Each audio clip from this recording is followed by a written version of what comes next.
പ്രിയപ്പെട്ട വിദ്യാർത്ഥികളെ, രക്ഷിതാക്കളെ, നമ്മുടെ കേരള SSLC പരീക്ഷയുടെ റിസൾട്ട് വന്നു കഴിഞ്ഞു.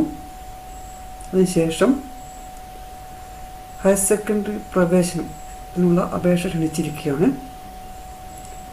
അപ്പോൾ ഈ വർഷം SSLC പാസ്സായ മുഴുവൻ വിദ്യാർത്ഥികളെയും ആദ്യമായി അഭിവാദ്യം ചെയ്യുകയാണ്. അപ്പോൾ ഈ +1 പരീക്ഷയ്ക്ക് അല്ലെങ്കിൽ 1ാം വർഷ ഹയർ സെക്കൻഡറി ഏകജാലക പ്രവേശനത്തിന് നമ്മൾ അറിഞ്ഞിരിക്കേണ്ട കാര്യങ്ങൾ എന്തൊക്കെയാണ്? എങ്ങനെയാണ് അപേക്ഷകൾ പൂരിപ്പിക്കേണ്ടത്? അപേക്ഷ ഓൺലൈനായി എങ്ങനെ സബ്മിറ്റ് ചെയ്യണം? അപേക്ഷകൾ സബ്മിറ്റ് ചെയ്യുന്ന സമയത്ത് നമ്മൾ ശ്രദ്ധിക്കേണ്ട കാര്യങ്ങൾ എന്തൊക്കെയാണ്? ഇത്തരം കാര്യങ്ങളാണ് ഞാൻ നിങ്ങളുമായിട്ട് സംസാരിക്കാൻ ഉദ്ദേശിക്കുന്നത്. നമുക്ക് ഇതിനകത്ത് ആദ്യം തന്നെ നമുക്കിവിടെ 1ാം വർഷ ഹയർ സെക്കൻഡറി പ്രവേശനത്തിന് നമ്മുടെ സംസ്ഥാനത്ത് ആകെ ലഭ്യമായിരിക്കുന്ന സീറ്റുകൾ 4,18,142 സീറ്റുകളാണുള്ളത്. ഇതിൽ നമുക്കറിയാം 3 വിഭാഗമായിട്ടുള്ളത്: സയൻസ്, ഹ്യൂമാനിറ്റീസ്, കോമേഴ്സ്. ഇതുമായി ബന്ധപ്പെട്ട ഏറ്റവും പ്രധാനപ്പെട്ട തീയതികളാണ് നമുക്കൊന്ന് പരിശോധിക്കാം. ഓൺലൈൻ അപേക്ഷ സ്വീകരിച്ചു തുടങ്ങുന്ന തീയതി 11/7/2022 അപേക്ഷ സ്വീകരിക്കുന്ന അവസാന തീയതി 18/7/2020 ഇപ്പോൾ തീരുമാനിച്ചിരിക്കുന്നത്. ട്രയൽ അലോട്ട്മെന്റ് വരുന്നത് 21/7/2022 അതുപോലെ തന്നെ ആദ്യ അലോട്ട്മെന്റ്, 1ാമത്തെ അലോട്ട്മെന്റ് വരുന്നത് 27/7/2022 അതുപോലെ മുഖ്യ അലോട്ട്മെന്റ് അവസാനിക്കുന്ന തീയതി 11/8/2022 1ാം വർഷ ക്ലാസ് തുടങ്ങാൻ വേണ്ടി ഇപ്പോൾ തീരുമാനിക്കുന്ന തീയതി 17/8/2022. ഇതാണ് ഈ അപേക്ഷാ സമർപ്പണവുമായി ബന്ധപ്പെട്ട പ്രധാനപ്പെട്ട തീയതികൾ. ഒന്ന് ഓർമ്മിച്ച് വെക്കുന്നത് നന്നായിരിക്കും. നമ്മൾ അപേക്ഷ സമർപ്പിക്കുമ്പോൾ എങ്ങനെയാണ് അപേക്ഷ സമർപ്പിക്കേണ്ടത്? ഏകജാലക പ്രവേശനത്തിൽ അപേക്ഷകൾ പൂർണ്ണമായും ഓൺലൈൻ സംവിധാനത്തിലൂടെയാണ് സമർപ്പിക്കേണ്ടത്. അപ്പോൾ നമുക്കുള്ള വെബ്സൈറ്റ് എന്ന് പറയുന്നത് www.admission.dge.kerala.gov.in എന്ന വെബ്സൈറ്റിലാണ് നമ്മൾ ആദ്യം പ്രവേശിക്കുന്നത്. ആ വെബ്സൈറ്റിൽ പ്രവേശിച്ചു കഴിഞ്ഞാൽ നമുക്ക് അവിടെ 2 തരത്തിലുള്ള അഡ്മിഷൻ, അതായത് പൊതുവിദ്യാഭ്യാസ വകുപ്പിൻ്റെ കീഴിൽ പ്രവർത്തിക്കുന്ന 2 വിഭാഗമാണ്: ഹയർ സെക്കൻഡറി വിഭാഗവും അതുപോലെ വൊക്കേഷണൽ ഹയർ സെക്കൻഡറി വിഭാഗം. ഈ 2 പ്രവേശനത്തിനുമുള്ള ഗേറ്റ് വേ admission.dg.kerala.gov.in എന്ന ഗേറ്റ് വേ ആണ്. അതിൽ പ്രവേശിച്ചു കഴിഞ്ഞാൽ നമുക്ക് 2 ലിങ്ക് കിട്ടും. ഒന്ന് click for higher secondary admission, അതുപോലെ click for vocational higher secondary admission. അപ്പോൾ നമ്മളിവിടെ ഹയർ സെക്കൻഡറി ഏകജാല പ്രവേശനവുമായി ബന്ധപ്പെട്ട വിഷയങ്ങളാണ് സംസാരിക്കുന്നത്. അതുകൊണ്ട് നമ്മളിവിടെ സെലക്ട് ചെയ്യുന്നത് click for higher secondary admission. ഈ ലിങ്കിൽ നമ്മൾ ക്ലിക്ക് ചെയ്ത് കഴിഞ്ഞാൽ നമുക്കൊരു പ്രത്യേക സ്ക്രീൻ ലഭിക്കും. ആ സ്ക്രീനിനകത്ത് ക്രിയേറ്റ് കാൻഡിഡേറ്റ് ലോഗിൻ എന്ന ഒരു ലിങ്ക് കാണാൻ പറ്റും. അപ്പോൾ ആദ്യം നമ്മൾ ചെയ്യുന്നത് കാൻഡിഡേറ്റ് ലോഗിൻ ക്രിയേറ്റ് ചെയ്യുക എന്നുള്ളതാണ്. എന്ന് വെച്ചാൽ ഉദ്ദേശിക്കുന്നത് കാൻഡിഡേറ്റിൻ്റെ രജിസ്ട്രേഷനാണ് ആദ്യമായിട്ട് വരുന്നത്. അപ്പോൾ നമ്മൾ ക്രിയേറ്റ് കാൻഡിഡേറ്റ് ലോഗിൻ എന്ന ലിങ്കിൽ ക്ലിക്ക് ചെയ്യുന്നു. അപ്പോൾ ക്ലിക്ക് ചെയ്യുമ്പോൾ നമുക്ക് ഈ രീതിയിലുള്ള ഒരു സ്ക്രീനാണ് ലഭിക്കുന്നത്. ഇപ്പോൾ കാൻഡിഡേറ്റ് രജിസ്ട്രേഷനാണ് അവിടെ വരുന്നത്. അപ്പോൾ അതിനകത്ത് ഒന്നാമത് വരുന്നത് സെലക്ട് ആപ്ലിക്കേഷൻ ഡിസ്ട്രിക്റ്റ്. ഇപ്പോൾ നമ്മളിവിടെ ആപ്ലിക്കേഷൻ ഡിസ്ട്രിക്റ്റ്, ഏത് ഡിസ്ട്രിക്റ്റിലാണ്, ഏത് ജില്ലയിലാണ് നമ്മൾ അപേക്ഷ കൊടുക്കാൻ തീരുമാനിച്ചിരിക്കുന്നത് ആ ജില്ലയുടെ പേര് ഇവിടെ നമുക്ക് ലിസ്റ്റ് കിട്ടും. ആ ലിസ്റ്റിനകത്ത് നിന്ന് ആ ജില്ല സെലക്ട് ചെയ്യാം. കേരളത്തിലെ 14 ജില്ലകളുടെ പേര് ഇവിടെ ഈ സ്ഥലത്ത് നമുക്ക് ഡിസ്പ്ലേ ചെയ്ത് കാണിച്ചു. അതിൽ നിന്ന് നമ്മൾ ജില്ല സെലക്ട് ചെയ്യുന്നു.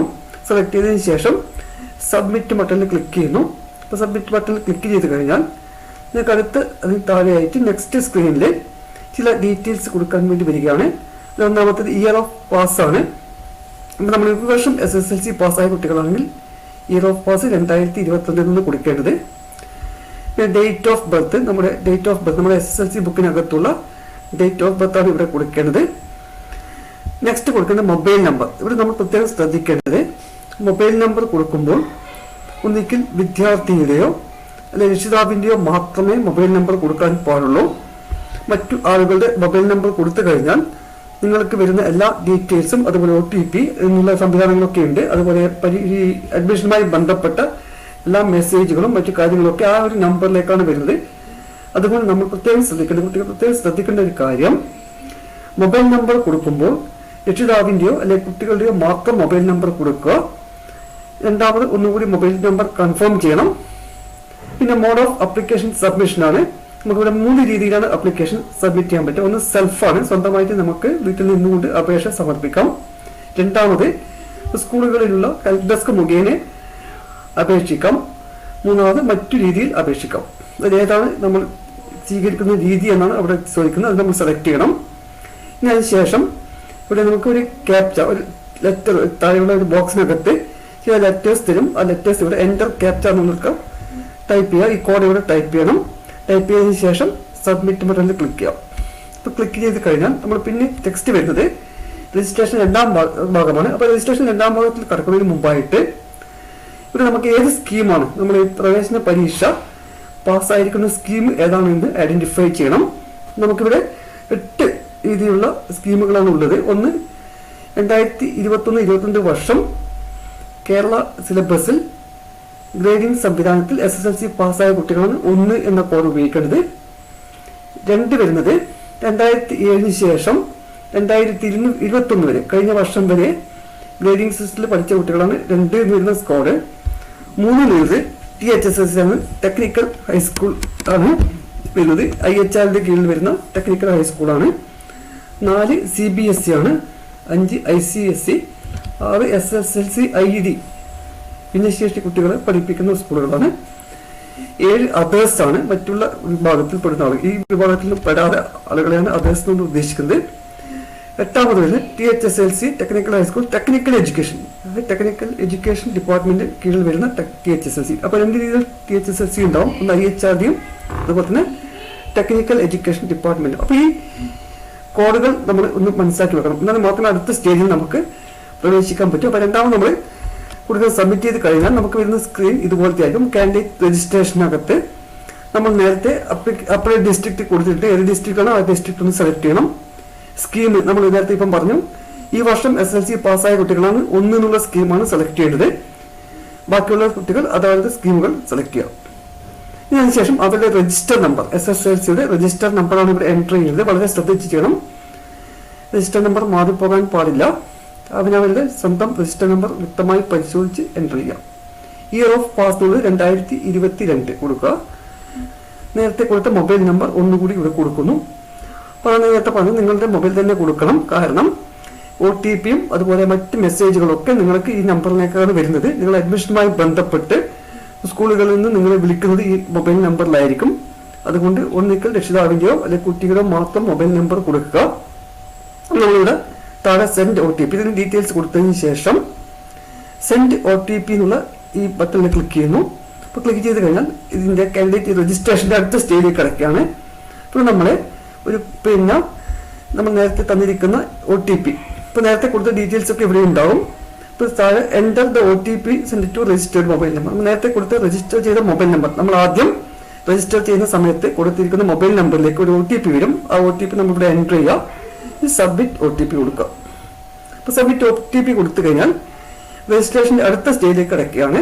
ഇപ്പോൾ നേരത്തെ നമ്മൾ പറഞ്ഞ എല്ലാ കാര്യങ്ങളും അപ്ലൈഡ് ഡിസ്ട്രിക്ട് ഉണ്ട്, സ്കീം സെലക്ട് ചെയ്യണം, register number, year of pass, mobile number ഉണ്ട്. Next new password. നമ്മളിവിടെ ഒരു പാസ്വേഡ് ക്രിയേറ്റ് ചെയ്യണം. പാസ്വേഡ് ക്രിയേറ്റ് ചെയ്യുമ്പോൾ ശ്രദ്ധിക്കേണ്ടത് മിനിമം 8 ക്യാരക്ടേഴ്സ് ഉണ്ടായിരിക്കണം. അതിനകത്ത് 1 ക്യാപിറ്റൽ ലെറ്റർ ആയിരിക്കണം, ഒരു സ്മോൾ ലെറ്റർ ഉണ്ടായിരിക്കണം, ഒരു നമ്പേഴ്സ് ഉണ്ടായിരിക്കണം, അതുപോലെ ഒരു സ്പെഷ്യൽ ക്യാരക്ടർ @ പിന്നെ #, സ്റ്റാർ, ഇങ്ങനെയുള്ള ചില സ്പെഷ്യൽ ക്യാരക്ടേഴ്സ് നമുക്ക് കീബോർഡിനകത്ത് കാണാം. ഈ 4 കാര്യങ്ങൾ ഉണ്ടായിരിക്കണം. ഏറ്റവും കുറഞ്ഞത് 8 ക്യാരക്ടേഴ്സും ഉണ്ടായിരിക്കണം. നമ്മൾ ആദ്യം ഒരിക്കൽ ന്യൂസ് പാസ്വേഡ് കൊടുത്തു. അതിനുശേഷം ഒന്നുകൂടി പാസ്വേഡ് കൺഫേം ചെയ്യുക. പാസ്വേഡ് കൺഫേം ചെയ്തതിനു ശേഷം അപ്ഡേറ്റ് എന്നുള്ള ബട്ടൺ കൊടുക്കുക. ഇത് കൊടുത്തു കഴിഞ്ഞാൽ നമുക്ക് നോക്കാം candidate login credential successfully create. അപ്പോൾ നമ്മുടെ കാൻഡിഡേറ്റ് ലോഗിൻ ക്രിയേറ്റ് ചെയ്ത് കഴിഞ്ഞു. ഇനി you can apply with application number. അപ്പോൾ നമുക്കിവിടെ ഒരു ആപ്ലിക്കേഷൻ നമ്പർ വരും. ആപ്ലിക്കേഷൻ നമ്പർ നിങ്ങൾ യൂസർ നെയിമായിട്ട് ഉപയോഗിക്കാം. And password and application district. അപ്പോൾ നേരത്തെ നമ്മൾ കൊടുത്ത പാസ്വേഡ്. അപ്പോൾ നമ്മൾ യൂസർ നെയിം എന്ന് പറയുന്നത് നമുക്കിവിടെ ജനറേറ്റ് ചെയ്ത് വരുന്ന ഒരു ആപ്ലിക്കേഷൻ നമ്പർ ആയിരിക്കും. ആ നമ്പറാണ് നമ്മൾ യൂസർ നെയിമായിട്ട് ഉപയോഗിക്കുന്നത്. പാസ്വേഡ് നേരത്തെ നമ്മൾ കൊടുത്തിരിക്കുന്ന പാസ്വേഡാണ് കൊടുക്കേണ്ടത്. ഇതാണ് നമ്മൾ അടുത്ത സ്റ്റേജിൽ. അപ്പോൾ അടുത്ത സ്ക്രീനിൽ നമുക്ക് കാൻഡിഡേറ്റ് ലോഗിൻ എന്നുള്ള ഒരു ബട്ടൺ കാണാൻ പറ്റും.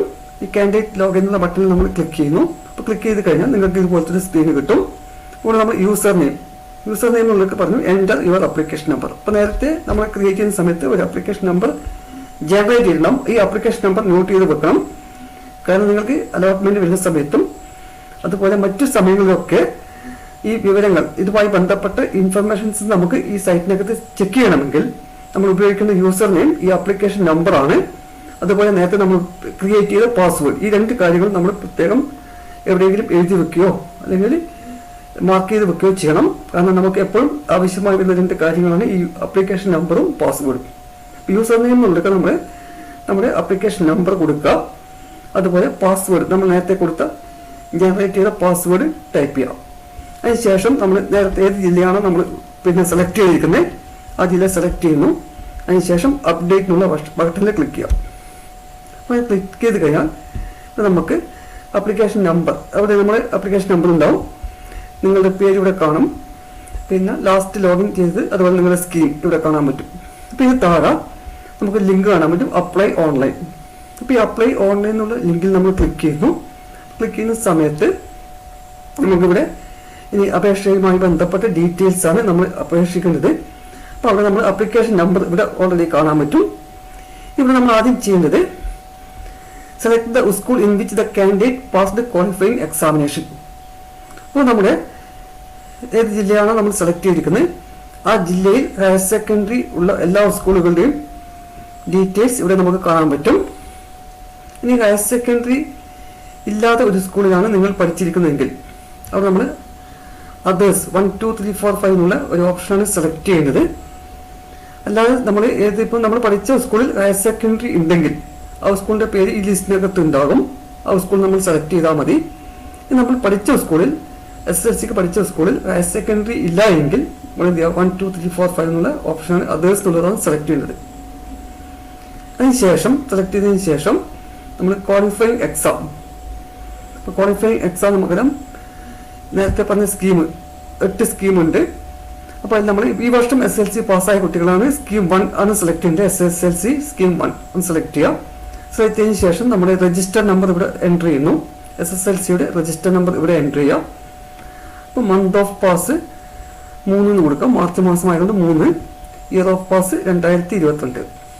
ഇനി പാസ്ഡ് ഇൻ ബോർഡ് എക്സാമിനേഷൻ ഇവിടെ യെസ് ഓർ നോ കൊടുക്കേണ്ടത്. ഇപ്പോൾ യെസ് കൊടുക്കാം. പിന്നെ ചാൻസ് നമ്പർ, ഫസ്റ്റ് ചാൻസിൽ പാസ്സായ കുട്ടികളാണ് 1 കൊടുക്കാം. പിന്നെ സെക്കൻഡ് ചാൻസിൽ പാസ്സായതാണ് 2, അങ്ങനെ 3 അങ്ങനെ കൊടുക്കാം. ഇത്രയും കാര്യങ്ങൾ കൊടുത്തതിന് ശേഷം അത്രയുമാണ് ക്വാളിഫയിങ് എക്സാമിനേഷനുമായി ബന്ധപ്പെട്ട ഡീറ്റെയിൽസ് ആണ്. ഇനി അടുത്തത് വരുന്നത് നമ്മളിവിടെ ഇനി നമ്മുടെ മറ്റു ഡീറ്റെയിൽസ് കൊടുക്കുന്നതിന് മുമ്പായിട്ട് നമ്മുടെ കാറ്റഗറി ഏത് വിഭാഗത്തിൽ പെടുന്ന ആളുകളാണ് എന്നുള്ളത് നമ്മൾ പ്രത്യേകം ഐഡന്റിഫൈ ചെയ്യണം. ഇവിടെ ഏറ്റവും നമുക്ക് പ്രധാനപ്പെട്ട ഒരു കാര്യം അതർ എലിജിബിൾ കമ്മ്യൂണിറ്റീസ് OEC വിഭാഗത്തിൽ പെടുന്ന ആളുകൾക്ക് പ്രത്യേകിച്ച് സംവരണമില്ലെങ്കിലും SC ST വിഭാഗത്തിൽപ്പെടുന്ന കുട്ടികളുടെ അഭാവത്തിൽ ആ സീറ്റുകൾ OEC വിഭാഗത്തിൽ ലഭിക്കുന്നതായിരിക്കും. പക്ഷേ OEC എന്ന് പറയുന്നത് നമ്മുടെ അനക്സർ 2 അനുബന്ധം 2 പറഞ്ഞിരിക്കുന്ന OEC ST അതുപോലെ തന്നെ OEC SC ലിസ്റ്റുകളിൽ ഈ ലിസ്റ്റിൽ പെടുന്ന ആളുകൾ മാത്രമാണ് OEC വിഭാഗത്തിന് സംവരണത്തിന് അർഹത ഉണ്ടായിരിക്കുക. അപ്പോൾ പ്രത്യേകം ശ്രദ്ധിക്കണം, ഈ ലിസ്റ്റിൽ വരുന്നുണ്ടോ എന്ന് നമ്മൾ നോക്കിയിട്ട് വേണം OEC മാർക്ക് ചെയ്യുന്നതിന് വേണ്ടി. ഇപ്പോൾ നമ്മൾ ചെയ്യുന്നത് പേഴ്സണൽ ഡീറ്റെയിൽസ് ആണ്. അപ്പോൾ നമ്മുടെ നെയിമൊക്കെ നമ്മൾ ഇപ്പം SSLC രജിസ്റ്റർ നമ്പർ കൊടുത്തു കഴിഞ്ഞാൽ ആ ഡീറ്റെയിൽസ് ഈ വർഷം SSLC പഠിച്ച കുട്ടികളാണെങ്കിൽ അവരുടെ ഡീറ്റെയിൽസ് ഓട്ടോമാറ്റിക്കലി ഇതിനകത്ത് വരും. അത് നമ്മൾ ചെക്ക് ചെയ്താൽ മതി. പിന്നെ ജെൻഡർ നമുക്കറിയാം, മെയിൽ ഓർ ഫീമെയിൽ എന്ന് കൊടുക്കാം. കാസ്റ്റ് നമ്മൾ കാസ്റ്റ് കൊടുക്കാം. പിന്നെ കാറ്റഗറി നമ്മൾ പിന്നെ ഏത് കാറ്റഗറി നേരത്തെ പറഞ്ഞ പോലെ പല കാറ്റഗറി ഉണ്ടാവും. നമ്മൾ ഓരോ ഗ്രൂപ്പും ഇപ്പോൾ OBCയിൽ തന്നെ ഈഴവ, അങ്ങനെ പിന്നെ മുസ്ലിം, അങ്ങനെ ഓരോ കാറ്റഗറി ഉണ്ട്. അപ്പോൾ ആ കാറ്റഗറിയാണ് നമ്മൾ കൊടുക്കേണ്ടത്. അതുപോലെ തന്നെ പിന്നെ ഇപ്പം ഈഴവയിൽ വരുന്ന ETB എന്നുള്ള കാറ്റഗറിയാണ് വരുന്നത്. അതേപോലെ ഓരോ വിഭാഗത്തിനും പ്രത്യേക കാറ്റഗറി നമ്മുടെ അനുബന്ധത്തിൽ പറഞ്ഞ് ആ അനുബന്ധത്തിൽ നോക്കിക്കൊണ്ട് നമ്മുടെ ഓരോ ജാതിയും സമുദായവും ഏത് കാറ്റഗറിയിലാണ് വരുന്നത് എന്ന് പ്രത്യേകം ഉറപ്പുവരുത്തിയതിനു ശേഷം വേണം കാറ്റഗറി കൊടുക്കാൻ. അതിൽ റിലീജിയൻ ഹിന്ദു, മുസ്ലിം, ക്രിസ്ത്യൻ ഉള്ളതാണ് കൊടുക്കേണ്ടത്. പിന്നെ ബിലോങ്സ് ടു OEC നേരത്തെ പറഞ്ഞു നേരത്തെ കാണിച്ചിരിക്കുന്ന ലിസ്റ്റിൽപ്പെട്ട ആളുകളാണ് ഇവിടെ ബിലോങ്സ് ടു OEC എന്നൊക്കെ ടിക്ക് ചെയ്യേണ്ടത്. ഇത്തരം വിഭാഗത്തിൽപ്പെടുന്ന ആളുകൾ, ഈ OEC വിഭാഗത്തിൽപ്പെടുന്ന ആളുകൾ ബിലോങ്സ് ടു OEC എന്നുള്ള ഈ ബട്ടണിൽ ക്ലിക്ക് ചെയ്യണം. പിന്നെ ഡേറ്റ് ഓഫ് ബർത്ത്, നമ്മുടെ SLC ബുക്കിനുള്ള ഡേറ്റ് ഓഫ് ബർത്ത് ഇവിടെ വരണം, അത് ശരിയാണോ എന്ന് ഉറപ്പുവരുത്താം. ഫാദേഴ്സ് നെയിം എൻ്റർ ചെയ്യണം, മദേഴ്സ് നെയിം എൻ്റർ ചെയ്യണം, ഗാർഡിയൻസ് നെയിം ആരാണെന്ന് വെച്ചാൽ അത് എൻ്റർ ചെയ്യണം. അതിനുശേഷം ആധാർ നമ്പർ, നമുക്ക് ആധാർ നമ്പർ ഉണ്ടെങ്കിൽ അത് എൻ്റർ ചെയ്യാം, അല്ലെങ്കിൽ ആധാർ എൻറോൾമെന്റ് നമ്പർ, ആധാർ കിട്ടിയിട്ടില്ല എൻറോൾ ചെയ്തിട്ടുണ്ടെങ്കിൽ ആ എൻറോൾ നമ്പർ എൻ്റർ ചെയ്താലും മതി. ഇത്രയും ഡീറ്റെയിൽസ് എൻ്റർ ചെയ്തതിനു ശേഷം അടുത്ത് വരുന്നത് അതർ ഡീറ്റെയിൽസ്, മറ്റുള്ള ഡീറ്റെയിൽസ് ആണ്. Whether belongs to linguistic minority, linguistic മൈനോറിറ്റിയുടെ ലിസ്റ്റ് നമ്മുടെ അനുബന്ധത്തിൽ പറഞ്ഞിട്ടുണ്ട്. അപ്പോൾ ആ ലിംഗ്വിസ്റ്റിക് മൈനോറിറ്റിയിൽ പെടുന്ന ആളുകളാണെങ്കിൽ അവിടെ ക്ലിക്ക് ചെയ്യണം. അതിനുശേഷം മൈനോറിറ്റി ലാംഗ്വേജ്, നിങ്ങളുടെ മൈനോറിറ്റി ലാംഗ്വേജ് ഏതാണെന്ന് ഇവിടെ സ്പെസിഫൈ ചെയ്യണം. പിന്നെ ഇത് differently abled, whether differently abled ആണെങ്കിൽ അത് ഭിന്നശേഷി വിഭാഗത്തിൽപ്പെടുന്ന കുട്ടികളാണെങ്കിൽ ഇവിടെ ടിക്ക് ചെയ്യണം. ഇത് അതിൻ്റെ ടൈപ്പ് ഏതാണ്, OH ആണോ, ബ്ലൈൻഡ്, ഡഫ്, MR. ഇത്തരം ആളുകൾ മെഡിക്കൽ ബോർഡ് നൽകുന്ന സർട്ടിഫിക്കറ്റ് അതിൻ്റെ കോപ്പി എന്ത് ചെയ്യണം, അവസാന ഭാഗത്ത് അപ്ലോഡ് ചെയ്യണം. അപ്പോൾ അത് നിങ്ങളുടെ കയ്യിൽ ഉണ്ടെന്ന് ഉറപ്പുവരുത്തണം. അതുപോലെ തന്നെ ഈ ഡിഫറൻ്റ്ലി ഏബിൾഡ് ആയിട്ടുള്ള കുട്ടികൾക്ക് അല്ലെങ്കിൽ ഭിന്നശേഷി വിഭാഗത്തിൽപ്പെടുന്ന കുട്ടികൾക്ക് പ്രാക്ടിക്കൽ വിഷയങ്ങൾ ആവശ്യമുണ്ടെങ്കിൽ, അല്ലെ പ്രാക്ടിക്കൽ വിഷയം ഉൾപ്പെടുന്ന കോമ്പിനേഷനാണ് പഠിക്കാൻ താല്പര്യമുള്ളതെങ്കിൽ അതിന് ജില്ലയിൽ ഒരു പ്രത്യേക സമിതി ഉണ്ടാവും. ആ സമിതിയുടെ നേതൃത്വത്തിൽ അവരുടെ പരിശോധനയ്ക്ക് വിധേയമായ ഒരു പ്രത്യേക സർട്ടിഫിക്കറ്റ്, അപ്പോൾ അത് നിങ്ങളുടെ സ്കൂളിലുള്ള പിന്നെ റിസോഴ്സ് പേഴ്സണും അതുപോലെ തന്നെ പ്രിൻസിപ്പാൾ HM ഒക്കെ ആയി ബന്ധപ്പെട്ട് അതിൻ്റെ ക്യാമ്പ് എവിടെയാണ് നടക്കുന്നത് മനസ്സിലാക്കി അവിടെ പോയിക്കൊണ്ട് അവിടെ നിന്ന് നൽകുന്ന സർട്ടിഫിക്കറ്റ് കൂടി നിങ്ങൾ കരുതി വെക്കണം. പ്രാക്ടിക്കൽ ഉള്ള വിഷയങ്ങൾ പഠിക്കാൻ താല്പര്യമുള്ള കുട്ടികളാണെങ്കിൽ ജില്ലയുടെ അടിസ്ഥാനത്തിൽ ഒരു പ്രത്യേക സമിതി ഉണ്ടാവും. ആ സമിതിയാണ് അതിനാവശ്യമായ സർട്ടിഫിക്കറ്റ് പ്രൊവൈഡ് ചെയ്യുന്നത്. അതും നമ്മുടെ ഇതിൻ്റെ കൂടെ അപ്ലോഡ് ചെയ്യുന്നതായിട്ട് വരും. പിന്നെ പെർസെൻറ്റേജ് ഓഫ് ഡിസബിലിറ്റി, നമ്മുടെ മെഡിക്കൽ സർട്ടിഫിക്കറ്റിനകത്ത് പറഞ്ഞാൽ അത്ര പെർസെൻറ്റേജ് ആണ്, ആ പെർസെൻറ്റേജ് ഇവിടെ കാണിച്ചിരിക്കണം. നെക്സ്റ്റ് നമ്മൾ കൊടുക്കുന്നത് റെസിഡൻഷ്യൽ അഡ്രസ് ആണ്, ഡീറ്റെയിൽസ്. ഇപ്പോൾ റെസിഡൻഷ്യൽ സ്റ്റേറ്റ് നമ്മൾ കേരള എന്ന് കൊടുക്കും. കേരളത്തിന് പുറത്തുള്ളവരാണെങ്കിൽ അതേഴ്സിനാണ് കൊടുക്കേണ്ടത്. അതുപോലെ ഡിസ്ട്രിക്റ്റ് നമ്മൾ ഏത് ജില്ലയാണ് അത് സെലക്ട് ചെയ്യാം. താലൂക്ക് നമുക്ക് അപ്പോൾ കണ്ണൂർ ജില്ലയാണ്, കണ്ണൂർ സെലക്ട് ചെയ്ത് കഴിഞ്ഞാൽ കണ്ണൂർ ജില്ലയിലുള്ള താലൂക്കുകൾ അവിടെ ലിസ്റ്റ് ചെയ്യും. അതിനകത്ത് നിന്ന് നമ്മൾ ഏത് താലൂക്കാണെന്ന് സെലക്ട് ചെയ്യണം. താലൂക്കിനകത്തിന് ശേഷം പിന്നെ നമ്മുടെ ലോക്കൽ ബോഡി, പഞ്ചായത്താണോ മുനിസിപ്പാലിറ്റി ആണോ കോർപ്പറേഷൻ ആണോ അതിന്റെ പേര് ലിസ്റ്റ് അവിടെ ഉണ്ടാവും. ആ താലൂക്കിൽ പെടുന്ന പഞ്ചായത്തുകളുടെയും മുനിസിപ്പാലിറ്റികളുടെയും കോർപ്പറേഷന്റെയും ലിസ്റ്റ് നമുക്ക് കാണാൻ പറ്റും. അതിനകത്ത് നമ്മുടെ ലോക്കാലിറ്റി ഏതാണോ അത് സെലക്ട് ചെയ്യാം. ഇത്രയാണ് റെസിഡൻഷ്യൽ ഡീറ്റെയിൽസ്. അടുത്തത് കോൺടാക്ട് ഡീറ്റെയിൽസ് ആണ്. കോൺടാക്ട് ഡീറ്റെയിൽസ് ഇപ്പം നമ്മുടെ SLC ബുക്കിനകത്തുള്ള അഡ്രസ്സ്, ഈ വർഷം SLC പാസ്സായിട്ടുള്ളത് അവരുടെ അഡ്രസ്സ് ഇവിടെ ഉണ്ടാവും. അതിലെന്തെങ്കിലും മാറ്റമുണ്ടെങ്കിൽ നമുക്കിവിടെ കറക്റ്റ് ചെയ്യാം. അതിനുശേഷം ഇവിടെ നമുക്ക് കമ്മ്യൂണിക്കേഷൻ അഡ്രസ് എന്ന് പറഞ്ഞ ഒരു ഡീറ്റെയിൽസ് കൂടി ഉണ്ട്. അപ്പോൾ നമുക്ക് അവിടെ കമ്മ്യൂണിക്കേഷൻ അഡ്രസ്സും പെർമനന്റ് അഡ്രസ്സും സെയിം ആണെങ്കിൽ ഇവിടെ സെയിം ആസ് പെർമനന്റ് ഉള്ള ഇത് കോളത്തിനകത്ത് ടിക്ക് ചെയ്ത് കഴിഞ്ഞാൽ ഓട്ടോമാറ്റിക്കലി അത് കമ്മ്യൂണിക്കേഷൻ അഡ്രസ്സിൽ വരും. ഈ പെർമനന്റ് അഡ്രസ് അല്ല നമ്മുടെ കമ്മ്യൂണിക്കേഷൻ അഡ്രസ് എങ്കിൽ നമ്മൾ എന്ത് ചെയ്യണം, ആ കമ്മ്യൂണിക്കേഷൻ അഡ്രസ്സ് മാറ്റി അഡ്രസ് ടൈപ്പ് ചെയ്യണം.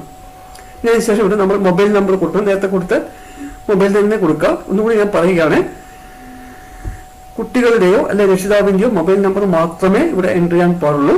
അതുപോലെ കുട്ടികളുടെ ഇമെയിൽ അഡ്രസ് ഉണ്ടെങ്കിൽ അത് ഇവിടെ എൻ്റർ ചെയ്യാവുന്നതാണ്. ഇത്രയും കാര്യങ്ങളാണ് കോൺടാക്ട് ഡീറ്റെയിൽസ് വരുന്നത്. പിന്നെ വരുന്നത് എക്കണോമിക്കലി വീക്കർ സെക്ഷനാണ്. അപ്പം നമുക്കെല്ലാം ഇപ്പം ഗവൺമെന്റ് 10% സംവരണം സാമ്പത്തികമായി പിന്നോക്കം നിൽക്കുന്ന വിഭാഗത്തിൽ, മുന്നോക്ക വിഭാഗത്തിൽ സാമ്പത്തികമായി പിന്നോക്കം നിൽക്കുന്ന ആളുകൾക്ക് സംവരണം നൽകിയിട്ടുണ്ട്. അത്തരം ആളുകളാണെങ്കിൽ ഇവിടെ ടിക്ക് ചെയ്യണം. അവർ നമ്മുടെ പിന്നെ അനുബന്ധത്തിൽ പറഞ്ഞിരിക്കുന്ന ഇൻകം ആൻഡ് അസറ്റ് സർട്ടിഫിക്കറ്റ് അതിന്റെ രണ്ടാമത്തെ സർട്ടിഫിക്കറ്റ് ആണ് പ്രൊവൈഡ് ചെയ്യുന്നത്. രണ്ട് രീതിയിലുള്ള സർട്ടിഫിക്കറ്റ് അവിടെ പറയുന്നത്. ഒന്നാമത്തെ സർട്ടിഫിക്കറ്റ് അന്ത്യോദയ അന്യോജന വിഭാഗത്തിൽപ്പെടുന്നതാണ്. രണ്ടാമത്തെ വിഭാഗമാണ് EWS. അപ്പോൾ EWSൽ പെടുന്ന ആളുകൾ രണ്ടാമത് പറഞ്ഞിരിക്കുന്ന സർട്ടിഫിക്കറ്റ് ആണ് പ്രൊവൈഡ് ചെയ്യുന്നത്. അത് വില്ലേജ് ഓഫീസിൽ നിന്നും വാങ്ങിച്ച് നിങ്ങൾ സൂക്ഷിച്ചു വെക്കേണ്ടതാണ്. ഇനി അതുപോലെ ബോണസ് പോയിന്റ് ആണ് എടുത്തു വരുന്നത്. ബോണസ് പോയിന്റ് ഇവിടെ നമുക്ക് ഈ വർഷത്തെ പ്രത്യേകം ശ്രദ്ധിക്കേണ്ടത്, കഴിഞ്ഞ വർഷം വരെ നമുക്ക് നീന്തലിന് 2 പോയിന്റ് ബോണസ് നൽകിയിരുന്നു. ഈ വർഷം ഇതിന്റെ പ്രത്യേകത അതാണ്, ഈ വർഷത്തെ പ്രോസ്പെക്ട്സിന്റെ ഒരു പ്രത്യേകത, നീന്തലിന് പ്രത്യേകം ബോണസ് പോയിന്റ് ഈ വർഷം ഇല്ല. അപ്പോൾ അത് പ്രത്യേകം ശ്രദ്ധിക്കുക. നീന്തലിന് പ്രത്യേകം ഈ വർഷം ബോണസ് പോയിന്റ് ഉള്ള കാര്യം ഒന്നുകൂടി ഞാൻ വെച്ച് പറയുകയാണ്. നമ്മൾ ശ്രദ്ധിക്കേണ്ട കാര്യമാണ്. ഇവിടെ നമുക്ക് ഈ വർഷം ബോണസ് പോയിന്റ് ഉള്ളത് ഒന്ന് NCC സ്കൗട്ട് ആൻഡ് ഗൈഡിൽ രാഷ്ട്രപതി പുരസ്കാർ അതുപോലെ രാജ്യ പുരസ്കാർ നേടിയവർക്കാണ് ബോണസ് പോയിന്റ് ലഭിക്കുന്നത്. അതുപോലെ സ്റ്റുഡന്റ് പോലീസ് കാഡറ്റ് എന്നുള്ള SPCക്കും ബോണസ് പോയിന്റ് ഉണ്ട്. പിന്നെ അതുപോലെ ലിറ്റിൽ കൈറ്റ്സിന് വിത്ത് എ ഗ്രേഡ് കിട്ടിയിരിക്കുന്ന ലിറ്റിൽ കൈറ്റ്സിന് ഒരു പിന്നെ ബോണസ് പോയിന്റ് ലഭിക്കുകയാണ്. പിന്നെ dependents of jawan in service or ex സർവീസിലോ അല്ലെ സർവീസിലുള്ളതോ ജവാന്മാരുടെ പിന്നെ ആശ്രിതർക്ക് ബോണസ് പോയിന്റ് ലഭിക്കും. അതുപോലെ ഡിപ്പെൻഡന്റ് ഓഫ് ജവാൻ കിൽഡ് മരണപ്പെട്ട ഏതെങ്കിലും ജവാൻ അവരുടെ ആശ്രിതർക്കും ബോണസ് പോയിന്റ് ലഭിക്കുന്നതാണ്.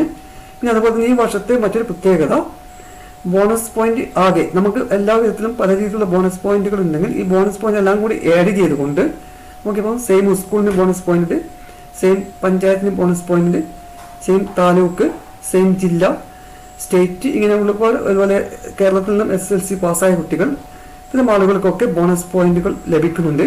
ഈ എല്ലാ ബോണസ് പോയിന്റും കൂടി ആകെ 10 ബോണസ് പോയിന്റ് മാത്രമേ ലഭിക്കുകയുള്ളൂ. അത് നിജപ്പെടുത്തിയിരിക്കുകയാണ് 10. പരമാവധി ഒരു വിദ്യാർത്ഥിക്ക് ലഭിക്കുന്ന ബോണസ് പോയിന്റ് 10 ആയിരിക്കും എന്ന കാര്യം കൂടി ശ്രദ്ധിക്കുക. നമുക്കിവിടെ എക്സ്ട്രാ കരിക്കുലർ ആക്ടിവിറ്റീസ് ആണ്.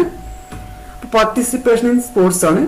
സ്റ്റേറ്റ് ലെവൽ എത്ര പിന്നെ ഐറ്റംസിൽ പാർട്ടിസിപ്പേറ്റ് ചെയ്യുന്നത് അവിടെ കാണിക്കേണ്ടത് നമ്പർ ഓഫ് ഐറ്റംസ് ആണ് കാണിക്കേണ്ടത്. അത് ഡിസ്ട്രിക്ട് ഫസ്റ്റ് NPSL എന്നാണ് നോട്ട് പാർട്ടിസിപ്പേറ്റിംഗ് സ്റ്റേറ്റ് ലെവൽ. ഡിസ്ട്രിക്റ്റിൽ ഫസ്റ്റ് കിട്ടി പക്ഷേ സ്റ്റേറ്റിൽ പങ്കെടുക്കാത്ത ആളുകളാണ് അവിടെ അങ്ങനെയുള്ള സർട്ടിഫിക്കറ്റ് ഉള്ളവരാണ് ആ കോളത്തിനകത്ത് എൻട്രി ചെയ്യുന്നത്. അതുപോലെ district second rank, district third, district level participation. അതുപോലെ തന്നെ യൂത്ത് ഫെസ്റ്റിവലിനകത്തും സ്റ്റേറ്റ് ലെവലിന്റെ district A grade, district B grade, district C grade, district level participation. ഇത് എത്ര ഐറ്റംസിൽ പങ്കെടുത്തോ ആ പങ്കെടുത്ത ഐറ്റത്തിന്റെ എണ്ണമാണ് നമ്മളിവിടെ കാണിക്കേണ്ടത്. പിന്നെ കോ കരിക്കുലർ ആക്ടിവിറ്റീസ് ആണ്. ഈ വർഷം നമുക്ക് പുതുതായിട്ട് ഏർപ്പെടുത്തിയത് ഒന്ന് NTSC ആണ്. അതുപോലെ NNMSSC ക്വാളിഫൈഡ് 2 സ്കോളർഷിപ്പുകളാണ്. അതുപോലെ LSS USS ഈ വർഷം പ്രത്യേകമായിട്ട് വന്നിരിക്കുന്നത് LSS USS പരീക്ഷ പാസ്സായ കുട്ടികൾക്ക് 4ാം ക്ലാസ്സിനും 7ാം ക്ലാസ്സിനും LSSും USSും പാസ്സായ കുട്ടികളുണ്ടെങ്കിൽ അവർക്ക് ഒരു പിന്നെ ബോണസ് ഇതിനകത്ത് കിട്ടും, ഒരു വെയിറ്റേജ് കിട്ടും. അതിലിവിടെ ടിക്ക് ചെയ്യേണ്ടതാണ്. പിന്നെ ക്ലബ്ബുകളുടെ സർട്ടിഫിക്കറ്റുകൾ സ്കൂളിൽ നിന്ന് വാങ്ങിച്ചിരിക്കണം. അപ്പോൾ വാങ്ങിച്ചിരിക്കുമ്പോൾ സ്കൂളിൽ ആ സർട്ടിഫിക്കറ്റിനകത്ത് നമ്പർ ഉണ്ടായിരിക്കണം, ഡേറ്റ് ഉണ്ടായിരിക്കണം, ഇഷ്യൂയിങ് അതോറിറ്റിയുടെ സീലും സിഗ്നേച്ചറും ഉണ്ടായിരിക്കണം. പ്രത്യേകം ശ്രദ്ധിക്കുക. ക്ലബ്ബ് സർട്ടിഫിക്കറ്റുകൾ വാങ്ങിക്കുമ്പോൾ സ്കൂളിനകത്തുനിന്ന് സ്കൂളിന്റെ സീലും ഒപ്പും ഉണ്ടായിരിക്കണം. അതുപോലെ ഇഷ്യൂയിങ് അതോറിറ്റി ആരാണെന്ന് അതിനകത്ത് പറഞ്ഞിരിക്കണം.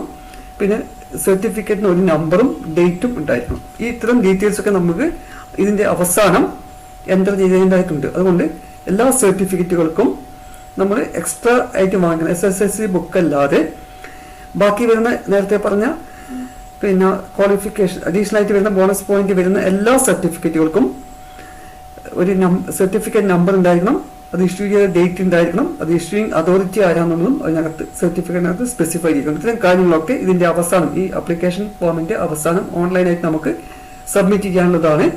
അതുപോലെ ചില ആപ്ലിക്കേഷനുകൾ നമ്മളിപ്പം ചില ഫോമുകൾ ഇപ്പം നേരത്തെ പറഞ്ഞ പോലെ മെഡിക്കൽ സർട്ടിഫിക്കറ്റ് IED കുട്ടികളാണെങ്കിൽ അവരുടെ മെഡിക്കൽ സർട്ടിഫിക്കറ്റ്, അതുപോലെ തന്നെ നേരത്തെ നമ്മുടെ സ്കീമിനകത്ത് അതേഴ്സ് വരുന്ന സ്കീം ആളുകളാണെങ്കിൽ അവരുടെ സർട്ടിഫിക്കറ്റ് ഒക്കെ ഇവിടെ അപ്ലോഡ് ചെയ്യേണ്ടതുണ്ട്.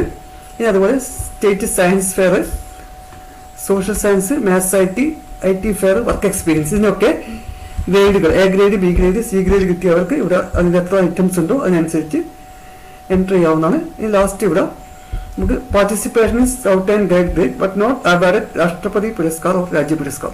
രാഷ്ട്രപതി പുരസ്കാരമോ രാജ്യ പുരസ്കാരമോ ലഭിച്ചില്ല, പക്ഷേ അവരെന്ത് ചെയ്യാം സ്കൗട്ട് ആൻഡ് ഗൈഡിൽ പാർട്ടിസിപ്പേഷൻ ഉണ്ട്, അങ്ങനെയുള്ളവർക്ക് ഇവിടെ ടിക്ക് ചെയ്യാവുന്നതാണ്. ഇപ്പം ഇത്രയും ഡീറ്റെയിൽസ് കംപ്ലീറ്റ് ചെയ്ത് കഴിഞ്ഞാൽ നമുക്ക് സബ്മിറ്റ് ഡീറ്റെയിൽസ് എന്ന ബട്ടണിൽ ക്ലിക്ക് ചെയ്യാം.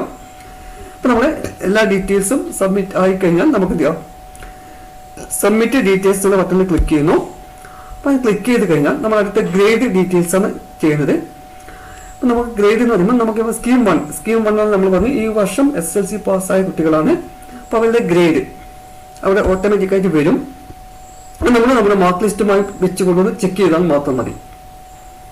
ഈ വർഷം SSLC പാസ്സായ കുട്ടികളാണെങ്കിൽ അവരുടെ ഗ്രേഡ് ഓട്ടോമാറ്റിക്കലി അവിടെ അപ്ഡേറ്റ് ആയിട്ട് വരുന്നുണ്ടാവും. നമ്മൾ ഇന്നത്തെ രജിസ്റ്റർ നമ്പർ കൊടുക്കുന്ന സമയത്ത് എല്ലാ ഡീറ്റെയിൽസ് നമ്മുടെ SSLC ബുക്കിനകത്തുള്ള എല്ലാ ഡീറ്റെയിൽസും അവിടെ അപ്ഡേറ്റ് ചെയ്തിട്ട് വരും. ഇപ്പം ഡീറ്റെയിൽസ് നമ്മൾ ജസ്റ്റ് ഒന്ന് ചെക്ക് ചെയ്യുന്നുണ്ട്. അപ്പോൾ ഇവിടെ ഗ്രേഡും നമ്മളൊന്ന് മാർക്ക് ലിസ്റ്റും വെച്ചിട്ട് ഒന്ന് ചെക്ക് ചെയ്യാം. രണ്ടാമത് സ്കീം 2 ആണ്. സ്കീം 2 നമുക്കറിയാം 2007 മുതൽ 2021 വരെ SSLC പാസ്സായവരാണ്. അവരുടെ ഡീറ്റെയിൽസ് ഇതിനകത്ത് ഉണ്ടാവില്ല, അവരുടെ ഡാറ്റ നമുക്ക് ലഭ്യമല്ല. അപ്പോൾ അതുകൊണ്ട് അവരുടെ ഗ്രേഡ് SSLC ബുക്ക് വെച്ചിട്ട് എൻറ്റർ ചെയ്യാം. സ്കീം 3 THSLC IHRD ആണ്. അവരുടെ പ്രത്യേക ഗ്രേഡാണ്. അവരുടെ വിഷയങ്ങൾ അവിടെ ഉണ്ടാവും. ആ വിഷയം ഏതൊക്കെയാണോ ആ വിഷയത്തിനനുസരിച്ച് ഗ്രേഡ് എൻറ്റർ ചെയ്യേണ്ടതാണ്. പിന്നെ CBSE, നാലാമത്തെ സ്കീം CBSE ആണ്. CBSE സർട്ടിഫിക്കറ്റിനകത്ത് മിനിമം മാർക്ക്, മാക്സിമം മാർക്ക്, അതുപോലെ ഗ്രേഡ്, ഇത്രയും കാര്യങ്ങൾ അവിടെ നമുക്ക് എൻറ്റർ ചെയ്യാൻ വേണ്ടി സാധിക്കും. സ്കീം 5 ICSE ആണ്. ICSEയുടെ മാർക്ക് ലിസ്റ്റ് വെച്ചുകൊണ്ട് അതിനനുസരിച്ചുള്ള ഒരു സ്ക്രീനാണ് നമുക്ക് ലഭിക്കുന്നത്. ആ സ്ക്രീനിൽ അതുമായി ബന്ധപ്പെട്ട മാർക്കുകൾ എൻറ്റർ ചെയ്യാം. അപ്പോൾ ചില മാർക്കുകൾ ചിലപ്പോൾ ചില വിഷയങ്ങൾക്ക് നമ്മൾ സയൻസ് എന്നുള്ള വിഷയം മാത്രമേ ഉള്ളൂ എങ്കിൽ അവിടെ സയൻസിന്റെ മാർക്ക് തന്നെ എന്ത് ചെയ്യാം, ബയോളജി, ഫിസിക്സ്, കെമിസ്ട്രിക്ക് എൻട്രി ചെയ്ത് തരും. ചില വിഷയങ്ങൾ അങ്ങനെ ഉണ്ടാവും. ചില മാർക്ക് ലിസ്റ്റുകൾ അങ്ങനെയാണ് ഉണ്ടാവും. സയൻസിന് മാത്രമേ ഉണ്ടാവൂ. അപ്പോൾ ആ സയൻസിന് മാത്രമേ ഉള്ളൂങ്കിൽ ആ സയൻസിന് കിട്ടിയ മാർക്കോ അല്ലെ ഗ്രേഡോ തന്നെ എന്ത് ചെയ്യാം, ബയോളജിക്കും ഫിസിക്സിനും കെമിസ്ട്രിക്കും നൽകേണ്ടത്. പിന്നെ SSLC IED കുട്ടികളാണ്. അവർക്കും അവരുടെ ഗ്രേഡ് സർട്ടിഫിക്കറ്റിനകത്തുണ്ടാവും. ആ ഗ്രേഡ് അതുപോലെ തന്നെ അവിടെ എൻറ്റർ ചെയ്താൽ മതി. പിന്നെ അതേഴ്സ് എന്ന് പറയുമ്പോൾ മറ്റ് സ്കീമിൽ വരുന്നവരാണ്. അവരുടെ ചിലപ്പോൾ ഗ്രേഡുകൾ, മാർക്കുകൾ ചില വ്യത്യസ്ത രീതിയിലുള്ള മാർക്കുകളോ അല്ലെങ്കിൽ ഗ്രേഡുകളോ ആയിരിക്കാം. അത് നമ്മുടെ ഗ്രേഡിലേക്ക് മാറ്റാനുള്ള ഒരു ഗ്രേഡ് കൺവേർട്ടർ, അതിനുള്ളൊരു സോഫ്റ്റ്വെയർ കൂടി അതിനകത്തുണ്ട്. അവിടെ നമുക്ക് അതിന്റെ മാർക്ക് എൻറ്റർ ചെയ്ത് കഴിഞ്ഞാൽ അതിന്റെ വിഷയങ്ങൾ, ഇപ്പൊ ചില വിഷയങ്ങൾക്ക് ഇല്ലെങ്കിൽ നമ്മൾ ഇപ്പം അതിനകത്ത് കാണിക്കുന്ന ചില വിഷയങ്ങൾ നമ്മുടെ മാർക്ക് ലിസ്റ്റിനകത്ത് ഇല്ലെങ്കിൽ അവിടെ നമ്മൾ 0 എന്നുള്ള മാർക്ക് കൊടുത്താൽ മതി. അതുപോലെ അവരുടെ ടോട്ടൽ ഗ്രേഡ് പോയിന്റ്, മൊത്തം ഗ്രേഡ് പോയിന്റും അത് ടോട്ടൽ സബ്ജക്റ്റ് വരുമ്പം 0 മാർക്ക് കൊടുത്ത സബ്ജക്റ്റുകൾ നമ്മൾ പരിഗണിക്കേണ്ടതില്ല. മാർക്കുള്ള സബ്ജക്റ്റ് മാത്രം എണ്ണം കൊടുത്താൽ മതി. അപ്പൊ അതിനനുസരിച്ച് അവരുടെ ഗ്രേഡ് പോയിന്റ് അവിടെ കാൽക്കുലേറ്റ് ചെയ്ത് വരും. ആ ഗ്രേഡ് പോയിന്റ് നമ്മളിവിടെ എൻറ്റർ ചെയ്യാം. ഇനി 8ാമത്തെ ആണ് THSL ടെക്നിക്കൽ എഡ്യൂക്കേഷൻ. അപ്പോൾ ടെക്നിക്കൽ എഡ്യൂക്കേഷൻ ഡിപ്പാർട്ട്മെന്റിന്റെ കീഴിൽ വരുന്ന ടെക്നിക്കൽ ഹൈസ്കൂളുകളാണ്. അവർക്കും പ്രത്യേക ഗ്രേഡുകൾ സംവിധാനമുണ്ട്. അതിന്റെ സ്ക്രീൻ അവിടെ കിട്ടും. ആ സ്ക്രീനിൽ അവരുടെ ഗ്രേഡ് കൃത്യമായിട്ട് എൻറ്റർ ചെയ്യുക. ഇത്രയുമാണ് ഗ്രേഡ് ഡീറ്റെയിൽസ് നമുക്ക് ശ്രദ്ധിക്കേണ്ടത്. ഇപ്പൊ നമ്മളെ സംബന്ധിച്ചോളം ഈ വർഷം കേരളത്തിൽ നിന്നും SSLC പാസ്സായ കുട്ടികളാണെങ്കിൽ അവരുടെ ഗ്രേഡ് പ്രത്യേകിച്ച് എൻറ്റർ ചെയ്യേണ്ട കാര്യങ്ങൾ അവിടെ വന്നിട്ടുണ്ടാവും. അത് നമ്മൾ മാർക്ക് ലിസ്റ്റുമായി വെച്ച് കമ്പയർ ചെയ്യാം. ബാക്കിയുള്ള വിഭാഗങ്ങൾ ഓരോ സ്ക്രീനിലും ലഭ്യമാക്കുന്ന ഡീറ്റെയിൽസ് വെച്ചുകൊണ്ട് മാർക്ക് എൻറ്റർ ചെയ്യാം, അല്ലെ ഗ്രേഡ് എൻറ്റർ ചെയ്യാം. അതിനുശേഷം നമുക്കടുത്തത് ഏറ്റവും പ്രധാനപ്പെട്ട കാര്യമാണ് ഇവിടെ നമ്മൾ ഓപ്ഷനുകൾ കൊടുക്കേണ്ടത് എങ്ങനെയാണ്. ഓപ്ഷനുകൾ കൊടുക്കുമ്പോൾ നമ്മൾ ശ്രദ്ധിക്കേണ്ട കാര്യം, ഒന്ന്, നമ്മൾ ഏത് കോമ്പിനേഷനാണ് പഠിക്കാൻ താല്പര്യം. ഇപ്പൊ സയൻസ് ആണ് നമ്മൾ പഠിക്കുന്നതെങ്കിൽ നമ്മൾ കൊടുക്കുന്ന ഓപ്ഷനുകൾ ആദ്യം മുഴുവനും സയൻസ് ആയിരിക്കണം. അപ്പോൾ അതിൽ കൊടുക്കുമ്പോൾ സയൻസിൽ തന്നെ നമുക്ക് പഠിക്കാൻ നമ്മൾ ഫസ്റ്റ് പ്രിഫറൻസ് കൊടുക്കുന്ന സ്കൂളാണ് ഒന്നാമതായിട്ട് കൊടുക്കേണ്ടത്. കൊമേഴ്സ് പഠിക്കാൻ താല്പര്യമുള്ള കുട്ടികളാണെങ്കിൽ കൊമേഴ്സ് ഓപ്ഷനുകളാണ് ആദ്യമായിട്ട് കൊടുക്കേണ്ടത്. അപ്പോൾ നമ്മൾ ഒന്നാമത്തെ ഓപ്ഷനിൽ ആദ്യം സ്കൂൾ കോഡ് എൻറ്റർ ചെയ്യണം. ഇപ്പോൾ സ്കൂൾ കോഡ് എൻറ്റർ ചെയ്യുന്ന സമയത്ത് ആ സ്കൂളിൽ ഏതൊക്കെ കോമ്പിനേഷനുകളാണ് ഉള്ളത് എന്ന് നമുക്കിവിടെ ഡിസ്പ്ലേ ചെയ്ത് കാണിക്കും. അതിനകത്ത് നമ്മൾ ഏത് ഓപ്ഷനാണ് നമുക്ക് ആവശ്യമുള്ളത് അത് സെലക്ട് ചെയ്യാം, അല്ലെ അത് എൻറ്റർ ചെയ്യാം. അതിനുശേഷം സേവ് ചെയ്യും. ഇനി അടുത്ത രണ്ടാമത്തെ സ്കൂൾ കോഡ് എൻറ്റർ ചെയ്യുന്നു. അപ്പോൾ അതിനും നമ്മളിപ്പോൾ സയൻസ് ആണെങ്കിൽ, ഇപ്പോൾ ഫോർ എക്സാമ്പിൾ നമ്മൾ സയൻസ് ഓപ്ഷൻ 1 സയൻസ് ആണ് കൊടുക്കുന്നതെങ്കിൽ നമുക്കിവിടെ എന്ത് ചെയ്യാം, ഫസ്റ്റ് ഇവിടെ നമുക്ക് ശരിക്കും പറഞ്ഞാൽ 45 ഓപ്ഷനുകളാണ് ഉള്ളത്. അതിൽ ആദ്യത്തെ 9 ഓപ്ഷനുകൾ സയൻസ് ഓപ്ഷനുകളാണ്. പിന്നെ 10 മുതൽ 35 വരെ ഹ്യൂമാനിറ്റീസ് ഓപ്ഷനാണ്. 36, 37, 38, 39 കൊമേഴ്സ് ഓപ്ഷനാണ്. പിന്നെ 40 മുതൽ 45 വരെ ഹ്യൂമാനിറ്റീസ് ഓപ്ഷനാണ്. അപ്പോൾ ഏറ്റവും കൂടുതൽ ഓപ്ഷനുകൾ ഉള്ളത് ഹ്യൂമാനിറ്റീസിനാണ്. സയൻസിന് 9 ഓപ്ഷനും കൊമേഴ്സിന് 4 ഓപ്ഷനുമാണ് ഉള്ളത്. ബാക്കി മുഴുവൻ ഓപ്ഷനുകളും ഹ്യൂമാനിറ്റീസ് കുട്ടികൾക്ക് ഉള്ളതാണ്. അപ്പോൾ നമ്മളത് ശ്രദ്ധിച്ച് കൈകാര്യം ചെയ്യണം.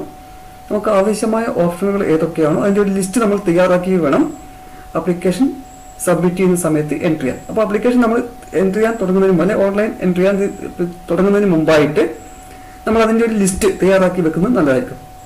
അപ്പോൾ ഏതൊക്കെ സ്കൂളുകളാണ് നമുക്ക് ആവശ്യം, ഒരു സ്കൂൾ കോഡും ആ കോമ്പിനേഷൻ കോഡും ചേർന്നാണ് ഒരു ഓപ്ഷൻ എന്ന് പറയുന്നത്.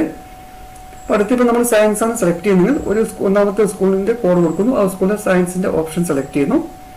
രണ്ടാമത്തെ സ്കൂളിൻ്റെ കോഡ് കൊടുക്കുക, രണ്ടാമത്തെ സ്കൂളിലെ സയൻസിൻ്റെ ഓപ്ഷൻ സെലക്ട് ചെയ്യുക, സേവ് ചെയ്യുക. അപ്പം അങ്ങനെ ആ രീതിയിൽ വേണം ചെയ്യാൻ വേണ്ടി. പ്രത്യേകം ശ്രദ്ധിക്കണം. ഓപ്ഷൻ മാറിക്കഴിഞ്ഞാൽ നമുക്ക് അഡ്മിഷൻ കിട്ടിക്കഴിഞ്ഞാൽ പിന്നീട് നമ്മൾ എന്ത് ചെയ്യണം, ആ സ്കൂളിൽ തന്നെ ജോയിൻ ചെയ്യേണ്ടി വരും എന്നതാണ് ഒരു പ്രത്യേകത. ഇത്രയും കാര്യങ്ങളാണ് നമുക്ക് എൻ്റർ ചെയ്യാനുള്ളത്. നമ്മൾ പ്രത്യേകം ശ്രദ്ധിക്കേണ്ട കാര്യം, ഓൺലൈൻ അപേക്ഷയുടെ അവസാന ഭാഗത്ത്, ആപ്ലിക്കേഷൻ്റെ അവസാന ഭാഗത്ത് നമ്മൾ 10ാം തരം പഠനം അതേഴ്സ് എന്നുള്ള ഓപ്ഷനാണ് നമ്മൾ സെലക്ട് ചെയ്യുന്നതെങ്കിൽ അത്തരം കുട്ടികൾ അവരുടെ മാർക്ക് ലിസ്റ്റ് അല്ലെ സർട്ടിഫിക്കറ്റിൻ്റെ കോപ്പി, അതുപോലെ തുല്യതാ certificate, equivalency certificate higher secondary ഡയറക്ടറേറ്റിന് വാങ്ങിച്ചിരിക്കണം. അതുപോലെ മൈഗ്രേഷൻ സർട്ടിഫിക്കറ്റ്, ഇത്രയും സർട്ടിഫിക്കറ്റുകൾ അപ്ലോഡ് ചെയ്യേണ്ടതാണ്. അപ്പോൾ അത് അപ്ലോഡ് ചെയ്യുമ്പോൾ PDF ഫയലായിരിക്കണം. അതിൻ്റെ മാക്സിമം കപ്പാസിറ്റി 100 KB ആണ്. 100 KB കൂടുതൽ വരാൻ പാടില്ല. അതുപോലെ ഭിന്നശേഷിക്കാരായ കുട്ടികൾ മെഡിക്കൽ ബോർഡ് നൽകുന്ന സർട്ടിഫിക്കറ്റ് അപ്ലോഡ് ചെയ്യണം. അത് നേരത്തെ പറഞ്ഞ പോലെ PDF ആയിരിക്കണം. അതിൻ്റെ മാക്സിമം 100 KB കൂടാൻ പാടില്ല. അതുപോലെ ബോണസ് പോയിന്റ് ലഭിക്കുന്നത്, ഇപ്പം നമ്മൾ ക്ലബ്ബ് സർട്ടിഫിക്കറ്റ്, അതുപോലെ മറ്റ് റെഡ് ക്രോസ്, നിങ്ങൾ ഒരുപാട് സർട്ടിഫിക്കറ്റുകൾ ഉണ്ടാവും. ഇത്തരം സർട്ടിഫിക്കറ്റുകളുടെ വിവരങ്ങൾ, അതിൻ്റെ സർട്ടിഫിക്കറ്റ് നേരത്തെ ഞാൻ പറഞ്ഞു, സർട്ടിഫിക്കറ്റ് നമ്പർ ഉണ്ടായിരിക്കണം, ഡേറ്റ്, ഇഷ്യൂയിങ് അതോറിറ്റി, ഇത്തരം കാര്യങ്ങൾ നമുക്ക് ഇതിനകത്ത് എൻ്റർ ചെയ്യേണ്ടത്. ഇത്തരം കാര്യങ്ങൾ അഡ്മിറ്റ് ചെയ്തതിന് ശേഷം നമ്മൾ ഫൈനൽ സബ്മിഷൻ കൊടുക്കണം. ഫൈനൽ സബ്മിഷൻ കൊടുക്കുന്നതിന് മുമ്പായിട്ട് നിങ്ങൾക്ക് അതിൻ്റെ ഡീറ്റെയിൽസ് ഒക്കെ ഒന്നുകൂടി പരിശോധിക്കാവുന്നതാണ്. ഇനി ഇവിടെ നമ്മൾ മറ്റു ചില കാര്യങ്ങൾ പറയാനുള്ളത്, ഇപ്പം അപേക്ഷ സമർപ്പിക്കുന്ന സമയത്ത് നമ്മൾ എന്തൊക്കെ കാര്യങ്ങൾ ശ്രദ്ധിക്കണം എന്നുള്ളത് ഒന്നുകൂടി പറയുകയാണ്. ഇപ്പം അതുപോലെ നിങ്ങൾക്ക് അലോട്ട്മെൻറ്റ് ലഭിച്ചു കഴിഞ്ഞാൽ നിങ്ങൾക്ക് എന്ത് ചെയ്യാം, ഇവിടെ നമ്മൾ ട്രയൽ അലോട്ട്മെൻറ്റ് ഉണ്ടാവും. അപ്പോൾ ട്രയൽ അലോട്ട്മെൻറ്റിൻ്റെ സമയത്ത് എന്ത് ചെയ്യാം, നിങ്ങൾക്ക് ഇതിനൊക്കെ എന്തൊക്കെ അപാകതകൾ, എന്തെങ്കിലും നിങ്ങൾ കൊടുത്ത ഇതിനകത്ത് എന്തൊക്കെ അപാകതകൾ ഉണ്ടെങ്കിൽ അത് പരിശോധിക്കാം. അവിടെ നിങ്ങൾക്ക് കറക്റ്റ് ചെയ്യാനുള്ള സമയമുണ്ടാവും. പ്രത്യേകം ശ്രദ്ധിക്കണം. ട്രയൽ അലോട്ട്മെന്റ് ഡേറ്റ് നേരത്തെ പറഞ്ഞത്, ട്രയൽ അലോട്ട്മെന്റ് ഡേറ്റ് നമ്മൾ നേരത്തെ പറഞ്ഞതാണ് 21/7/2022 അപ്പോൾ 21-ാം തീയതി ട്രയൽ അലോട്ട്മെന്റ് വന്നു കഴിഞ്ഞാൽ ഇവിടെ നമുക്ക് എന്തൊക്കെ അപാകതകൾ, നമ്മുടെ അപേക്ഷകൾ മുഴുവൻ പരിശോധിക്കാം. നിങ്ങൾക്ക് ഓപ്ഷനുകൾ വേണമെങ്കിൽ മാറ്റി കൊടുക്കാം. അതുപോലെ എന്തൊക്കെ ഡീറ്റെയിൽസ് ഒക്കെ പരിശോധിക്കുകയും ചെയ്യേണ്ടതാണ്. അതായത് ഓരോ കുട്ടിയുടെയും അപേക്ഷകൾ പരിശോധിച്ച് അതിൻ്റെ കൃത്യത ഉറപ്പുവരുത്തുന്നത് അതായത് വിദ്യാർത്ഥിയുടെ ഉത്തരവാദിത്തമാണ്. അപ്പോൾ നമ്മൾ തന്നെയാണ് ശ്രദ്ധിക്കേണ്ടത്. നമ്മുടെ അപേക്ഷയിൽ എന്തെങ്കിലും മിസ്റ്റേക്ക് വന്നു കഴിഞ്ഞാൽ അതിൻ്റെ പൂർണ്ണ ഉത്തരവാദിത്തം നമ്മൾ മാത്രമായിരിക്കുമെന്ന് ശ്രദ്ധിക്കുക. അതുകൊണ്ട് അപേക്ഷകൾ സബ്മിറ്റ് ചെയ്യുന്ന സമയത്ത് എല്ലാ ഡീറ്റെയിൽസും കൃത്യമായി പരിശോധിച്ച ശേഷം മാത്രം ഫൈനൽ സബ്മിഷൻ കൊടുക്കുക. ഇനി അത് കൊടുത്തു കഴിഞ്ഞാൽ വേണമെങ്കിൽ നമുക്ക് പറഞ്ഞ പോലെ ട്രയൽ അലോട്ട്മെന്റ് വരുന്ന സമയത്ത് ആവശ്യമായ മാറ്റങ്ങൾ വരുത്താവുന്നതാണ്. പിന്നെ അലോട്ട്മെന്റിൽ നമ്മൾ പറഞ്ഞു, ഈ വർഷം 3 അലോട്ട്മെന്റ് മുഖ്യ അലോട്ട്മെന്റുകളാണുള്ളത്. സാധാരണ രീതിയിൽ കഴിഞ്ഞ വർഷം വരെ 2 മുഖ്യ അലോട്ട്മെന്റാണ് ഉണ്ടായിരുന്നത്. അതിന് പകരം ഈ വർഷം 3 മുഖ്യ അലോട്ട്മെന്റുകളുണ്ട്. അതുപോലെ തന്നെ മുഖ്യ അലോട്ട്മെന്റിന് ശേഷം, അതായത് ഇപ്പം ഒരു അലോട്ട്മെന്റിൽ, ഒന്നാമത്തെ അലോട്ട്മെന്റിൽ നമ്മൾ കൊടുത്തിരിക്കുന്ന ഫസ്റ്റ് ഓപ്ഷൻ, ഒന്നാമത്തെ ഓപ്ഷനാണ് ലഭിക്കുന്നതെങ്കിൽ നമ്മൾ നിർബന്ധമായിട്ടും ആ സ്കൂളിൽ ചേർന്നിരിക്കണം. കാരണം ഒന്നാമത്തെ ഓപ്ഷൻ നിങ്ങൾക്ക് ലഭിച്ചു കഴിഞ്ഞാൽ അതിന് താഴെ വരുന്ന ഓപ്ഷനുകൾ പിന്നീട് പരിഗണിക്കുന്നതല്ല. എന്നാൽ നമുക്ക് അതിന് താഴെയുള്ള 5-ഓ 10-ഓ ഓപ്ഷനാണ് ലഭിക്കുന്നതെങ്കിൽ, 5-ാമത്തെയോ അല്ലെ 10-ാമത്തെയോ ഓപ്ഷനാണ് ലഭിക്കുന്നതെങ്കിൽ നമുക്ക് 2-ാമത്തെ അലോട്ട്മെന്റിൽ വെയിറ്റ് ചെയ്യാം. ഇപ്പോൾ 2-ാമത്തെ അലോട്ട്മെന്റിൽ നമ്മൾ വെയിറ്റ് ചെയ്യുന്ന സമയത്ത് നമ്മൾ അലോട്ട്മെന്റ് കിട്ടിക്കഴിഞ്ഞാൽ നമ്മൾ ഒന്നുകിൽ സ്ഥിര പ്രവേശനമോ അല്ലെങ്കിൽ താൽക്കാലിക പ്രവേശനമോ നേടേണ്ടതാണ്. സ്ഥിര പ്രവേശനം ആകുമ്പോൾ നമ്മൾ എല്ലാ സർട്ടിഫിക്കറ്റുകളെയും ഒറിജിനൽ കോപ്പികൾ സ്കൂളിൽ ഹാജരാക്കുകയും ഫീസ്, അതിൻ്റെ അപ്ലിക്കേഷൻ ഫീസ് 25 രൂപയും അതുപോലെ തന്നെ സ്പെഷ്യൽ ഫീസ്, ഓരോ വിഷയത്തിനും ഓരോ കോമ്പിനേഷനും പറഞ്ഞിരിക്കുന്ന സ്പെഷ്യൽ ഫീസ് അടച്ചുകൊണ്ട് സ്ഥിര പ്രവേശനം നേടേണ്ടതാണ്. താൽക്കാലിക പ്രവേശനമാണ് നിങ്ങൾ നേടുന്നെങ്കിൽ അതിന് നമുക്ക് ഒന്നാമത്തെ ഓപ്ഷനല്ല ലഭിച്ചതെങ്കിൽ ഒന്നാമത്തെ ഓപ്ഷൻ കിട്ടുന്നവരെ നമുക്ക് വെയിറ്റ് ചെയ്യാം. അപ്പം അതിന് വെയിറ്റ് ചെയ്യുന്നതിന് വേണ്ടി നമ്മൾ എന്ത് ചെയ്യണം, താൽക്കാലിക പ്രവേശനം നേടണം. താൽക്കാലിക പ്രവേശനം നേടുമ്പോൾ നമ്മൾ എല്ലാ സർട്ടിഫിക്കറ്റുകളുടെ ഒറിജിനലുകളും സ്കൂളുകൾക്ക് ഹാജരാക്കണം. അത് വെരിഫൈ ചെയ്യും. വെരിഫൈ ചെയ്യുന്ന സമയത്ത് നമ്മൾ കൊടുത്ത അപ്ലിക്കേഷനുമായി ബന്ധപ്പെട്ടിട്ട് എന്തെങ്കിലും മിസ്റ്റേക്കുകൾ അല്ലെങ്കിൽ എന്തെങ്കിലും പൊരുത്തക്കേടുകൾ വരികയാണെങ്കിൽ, അത് നമ്മൾ തെറ്റായ ഇൻഫർമേഷൻ കൊടുത്താണ് നിങ്ങൾക്ക് അലോട്ട്മെന്റ് വരുന്നതെങ്കിൽ അത്തരം അലോട്ട്മെന്റുകൾ റദ്ദ് ചെയ്യുന്നതായിരിക്കും. അതുകൊണ്ട് തന്നെ നമ്മൾ കൊടുക്കുന്ന ഡീറ്റെയിൽസ് എല്ലാം കറക്റ്റാണെന്ന് ഉറപ്പുവരുത്താം. ഇപ്പോൾ ടെമ്പററി അലോട്ട്മെന്റിൽ അതായത് താൽക്കാലിക പ്രവേശനമാണ് നമ്മൾ നേടുന്നതെങ്കിൽ അവിടെ നമ്മൾ എന്ത് ചെയ്യണം, എല്ലാ സർട്ടിഫിക്കറ്റുകളും ഹാജരാക്കണം. അതുകൂടാതെ നമ്മുടെ പിന്നീട് അടുത്ത സെക്കൻഡ് അലോട്ട്മെന്റ് നമ്മൾ വെയിറ്റ് ചെയ്യാം. സെക്കൻഡ് അലോട്ട്മെന്റ് നമുക്ക് അവിടെ തന്നെയാണ് ലഭിക്കുന്നത്, മറ്റു സ്കൂളിലേക്കാണ് ലഭിച്ചതെങ്കിൽ നമ്മൾ ആ സ്കൂളിൽ നിന്ന് ഇതൊന്ന് സർട്ടിഫിക്കറ്റ് വാങ്ങി അടുത്ത സ്കൂളിലേക്ക് പോയിട്ട് നമുക്ക് അവിടെയും താൽക്കാലിക പ്രവേശനമോ അല്ലെങ്കിൽ സ്ഥിരപ്രവേശനമോ നേടാം. ഇനി താഴത്തെ ഓപ്ഷൻ നൽകിയിട്ട് ലഭിച്ചവർ സ്ഥിരപ്രവേശനം നേടാൻ ആഗ്രഹിക്കുന്നെങ്കിൽ നമുക്ക് അതിനകത്ത് മുകളിലേക്കുള്ള ഹയർ ഓപ്ഷൻസ് ഡിലീറ്റ് ചെയ്യാനുള്ള സൗകര്യമുണ്ട്. അതിനുള്ള അപേക്ഷ, പ്രത്യേകമായ ഒരു അപേക്ഷയുണ്ട്, ഹയർ ഒരു ഓപ്ഷൻ ഡിലീഷൻ അപേക്ഷ കൊടുത്തുകൊണ്ട് നമുക്ക് ആ സ്കൂളിൽ സ്ഥിരപ്രവേശനം നേടാവുന്നതാണ്. ഇനി അതുപോലെ തന്നെ നമ്മൾ ചില ഓപ്ഷനുകൾ നമുക്ക് ഒഴിവാക്കണമെങ്കിൽ അതിനുള്ള പ്രത്യേക അപേക്ഷാ ഫോമുണ്ട്.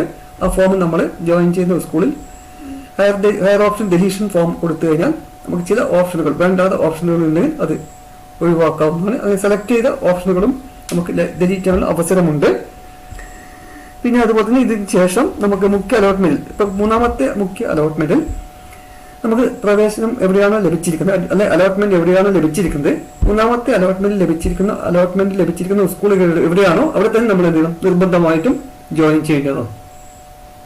മൂന്നാമത്തെ അലോട്ട്മെന്റിൽ നമുക്കെന്തില്ല, താൽക്കാലിക പ്രവേശനം ഉണ്ടായിരിക്കില്ല. അവിടെ നമ്മൾ എവിടെയാണോ അലോട്ട്മെന്റ് ലഭിച്ചിരിക്കുന്നത് ആ സ്കൂളിൽ ജോയിൻ ചെയ്യേണ്ടതാണ്. പിന്നെ അതുപോലെ തന്നെ സപ്ലിമെന്ററി അലോട്ട്മെന്റ്, മുഖ്യ അലോട്ട്മെന്റിന് ശേഷം സപ്ലിമെന്ററി അലോട്ട്മെന്റ് ഉണ്ടാവും. സപ്ലിമെന്ററി അലോട്ട്മെന്റിൽ നമ്മൾ എന്ത് ചെയ്യണം, സപ്ലിമെന്ററി അലോട്ട്മെന്റ്, അതായത് മുഖ്യ അലോട്ട്മെന്റിൽ പ്രവേശനം ലഭിച്ചവർക്ക് സപ്ലിമെന്ററി അപേക്ഷ കൊടുക്കാൻ പറ്റില്ല. മുഖ്യ അലോട്ട്മെന്റിൽ അലോട്ട്മെന്റ് ലഭിക്കാത്ത കുട്ടികൾക്ക് സപ്ലിമെന്ററി അലോട്ട്മെന്റ് അവരുടെ അപേക്ഷ പുതുക്കി കൊടുക്കാം. കൂടാതെ പുതുതായിട്ട് അപേക്ഷ നേരത്തെ കൊടുക്കാത്ത ആളുകൾക്കും സപ്ലിമെന്ററി അലോട്ടിൽ അപേക്ഷ കൊടുക്കാനുള്ള അവസരം ഉണ്ടായിരിക്കും. ഇപ്പോൾ സപ്ലിമെന്ററി അലോട്ട്മെന്റിന് ആവശ്യമായ ഒഴിവുകൾ എത്രയൊക്കെയാണ് അതൊക്കെ സൈറ്റിനകത്ത് വരും. ആ സൈറ്റിനകത്ത് വരുന്ന കാര്യങ്ങൾ നോക്കിക്കൊണ്ട് വേണം സപ്ലിമെന്ററി അലോട്ട്മെന്റിന് നമ്മൾ അപേക്ഷ നൽകുന്നതിന് വേണ്ടി. ഇത്രയും കാര്യങ്ങളാണ് നമ്മൾ ഈ വർഷത്തെ പ്രോസ്പെക്ടസുമായി ബന്ധപ്പെട്ടിട്ട് ഉള്ളത്. അപ്പോൾ നിങ്ങൾക്ക് സ്കൂളുകൾ, ഹൈസ്കൂളുകളും അതുപോലെ ഹയർ സെക്കൻഡറി സ്കൂളുകളും പ്രത്യേകം ഹെൽപ്പ് ഡെസ്കുകൾ ഉണ്ടായിരിക്കും. അപ്പോൾ നിങ്ങൾക്ക് അവിടെ നിന്നും ആവശ്യമായ നിർദ്ദേശങ്ങൾ ലഭിക്കും.